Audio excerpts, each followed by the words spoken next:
बिना बिरी चाउल रे गोटे इनस्टांट पिठा तैयारी करिबा जोटा कि 15 रु 20 मिनिट भीतर आपण तैयारी करि परिबे। पिठाटा खाइबा को बहुत स्वादिष्ट। गोटे पिठा को भांगी कि मु आपन को चेक करके देखौछि आउ एथिरु दीटा खाइले पेटे हे जिवो। चटनी संगे अथवा सॉस संगे आपण खाइ परिबे। भीतरु एकदम सॉफ्ट हे जा ऊपरु क्रिस्पी।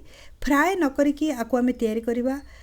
आपण देखि पारथिबे पाखरु बरा भलिया टेक्सचर दिसुछि। ऊपरे तड़का भी मु देछि। ए पिठाटा तैयारी करिया पई कोन करबा ना प्रथमे आमे नै जिबा सुजी। गोटे ताटिया सुजी मोइठी नै जाइछि जोटा कि हमरो मेजरमेंट कप आसे केक रो मेजरमेंट पई कि सेई कप रे गोटे कप सुजी आउ एटा नॉर्मल हलवा वाला सुजी। पिठाटा को स्वादिष्ट करिया पई कि एथिरे किछटा आमे मिसेबा सुखिला मसला।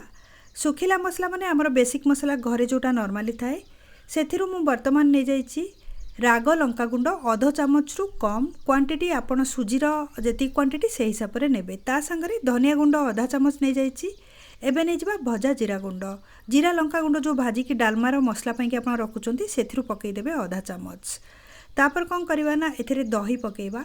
दही पकेइबा द्वारा अधिका फुलफुलिया हबो पिठाटा आउ ता संगरे स्वादिष्ट भी लागिवो। पानी जेति की दरकार आमे पकेइबा। एठी 3-4 चामच दही मु पकेइ नेछि। ता संगरे धनिया पत्र को प्रथम रो धोई की भलो की छोट छोट करी काटी की रखिथिली। एबे कोन करबा ना एथिरे आमे मिसेइबा लूण आधा चामच रु टिके कम मु एठी नेछि। सबो जिंस आपण सुजी केते नउचंती तार क्वांटिटी ऊपर डिपेंड करे। आपण चेक करि नेबे टेस्ट करिके जेतेबेले ए जो आणटा को तैयारी करिवे सुजी रो आणटा को पानी टिके मु एठी मिसेइ नेछि। आकु भलो की गोळै दबा। सुजीटा गोटा गोटा हे कि थाए बड़ दाना वाला सुजी मु यूज करूची सेति पई कि प्रथमे तो जणा पड़िबोनी आपण को जे आणटा भलो की हेछि ना नै। परे आकु 10 मिनिट रेस्ट देला परे एटा सुजीटा फुलिला परे आणटा टिके काठुआ हे जिवो। सेति पई कि एबे खाली आकु भलो की गोळै दबा। आउ आकु अधिका पानिया करबानी। एतिकी काठुआ रखिबा। सुजीटा फुलिला परे आमे देखिबा जदि आउ दरकार हबो एथिरे टिके पानी दबा। एबे कोन करबा ना आकु गोळै दबा आउ 10 मिनिट पर्यंत रेस्ट नबा को दबा। 10 मिनिट परे ही गलानी घोड़णी को काढी की गोटे थरो चेक कर नबा। देखि पारथिबे सुजीटा काठुआ हे जाइछि आ प्रॉपर कंसिस्टेंसी रे आछि। जदि आपन को लागिबो सुजीटा फुली जाइछि आ बहुत काठुआ हे जाइछि ताहाले आपन आउ टिके पानी एथिरे ऐड करि परिबे। भलो की मु गोटे थरो गुळै नेछि। फुलिबा पई कि तो एथिरे आमे किछि भी पकेइने दही पकेइचे। दही पई कि को भी सामग्री जदि आपण दही पकोचंती बेकिंग सोडा निश्चय यूज करंतु। बहुत फुलफुलिया कि तैयारी हबो।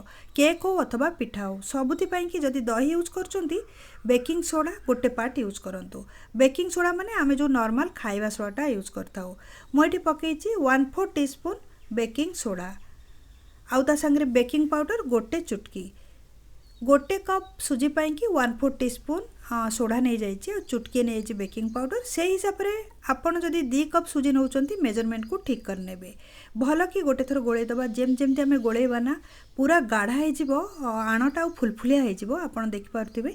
तो एबे आमर आणटा तो तैयार हो गला। आपको नहीं जावा आम पिठा करने। प्रथमे फ्लेम को ऑन करदबा। तापरे गोटे छोट तड़का पैन नहीं जावा। आपण पाखे जदि छोट कड़ई थी अथवा रसर छोट गिना थो से भी आपन तैयारी करि परिबे। एक्चुअली आकु जदि आपन स्टीम करके भी करूचंती ताहले मसाला इडली भी एथिरे हे परिबो। मु छोट छोट पिठा तैयारी करबी तड़का पैन रे। सेति पई टिके तेल नै जाइछि। गोटे चामच रु टिके कम गोटे टीस्पून रु टिके कम तेल।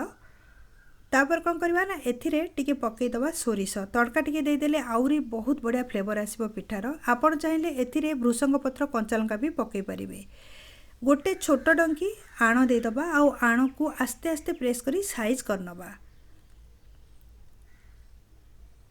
फ्लेम को तो मु स्लो रखीची। गरम हैला माने आपण फ्लेम को स्लो कर देबे नहले पोड़ी जिवो। वर्तमान घोड़े दबा टिके परे चेक करबा। एबे देखि पारुथिबे ऊपरर जो पटटा टिके टिके गाढ़ा ही आछि। आणटा मझिरे अछि साइडटा कुक हे सारलानी। अधिका जदि छाड़ी दबा तळु पोड़ी जाई पारे। एबे कोन करबा ना आकु धीरे उल्टे दबा। आस्ते उल्टेबे नहले आणटा छिटकी की तळे पड़ जिवो।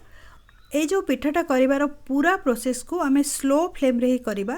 फ्लेम को जमा स्लो मीडियम करिवेनी। उल्टेला परे आउ टिके तेल मु साइड रे पकई नैछि। एबे गोटे थर पुणी आकु घोड़े दबा 2 मिनिट पर्यंत। तापरे चेक करिबा। घोड़णी को काढ़ी की पुणी थरे चेक कर नबा। ऊपर पटटा तो डार्क ब्राउन कलर हो जाइछि। तळ पटटा हो सारानी कुक आपन देख पारुथिबे किंतु हल्का गोल्डन ब्राउन होइछि। आकु काढ़ी नबा। आउ बहुत बढ़िया जाली आछि। आउ अधिका कुक करबा दरकार नै।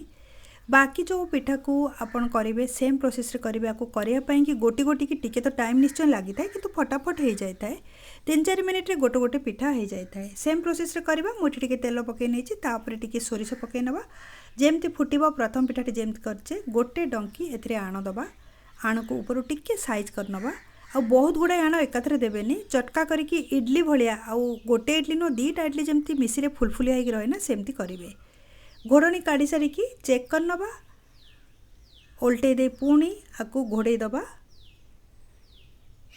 पुणी थे चेक करवा देखिपे प्रथम पिठाटी भली ये पिठाटी भी बहुत बढ़िया तैयारी गोटी गोटी कर सबू पिठा को तैयारी कर गोटे प्लेट्रे नहीं जावा रेसिपीटा को करने को कम समय भी लगी था कम इंग्रेडिएंट्स भी लगी था पिठा गुड़ाक तो करदेली मुझे आपको चटनी अथवा सॉस संगे खाया दे पारे गोटा को भांगी चेक कर नवा भीतर पूरा सॉफ्ट होती हाथ में चिपिले दबी जाऊँगी ऊपर क्रिस्पी होती बरा भाया टेक्सचर रे आसी जाइए ए रेसिपीटा को गोटे थर निश्चय ट्राए करूँ जदि घरे आण ना अथवा बिरी चाउल बतुरिया को भूली जाइए ए पिठाटी ट्राए करूँ देखिए समस्त को पसंद आसो रेसिपी विषय में आपण मन जहाँ भी क्वेश्चन अच्छी कमेंट सेक्शन में शेयर करूँ यही प्रकार बहुत नुआ नुआ ओडिया रेसिपी जदि मो पेज को अथवा मो चैनल को फॉलो करना ताले फॉलो कर नियंतु।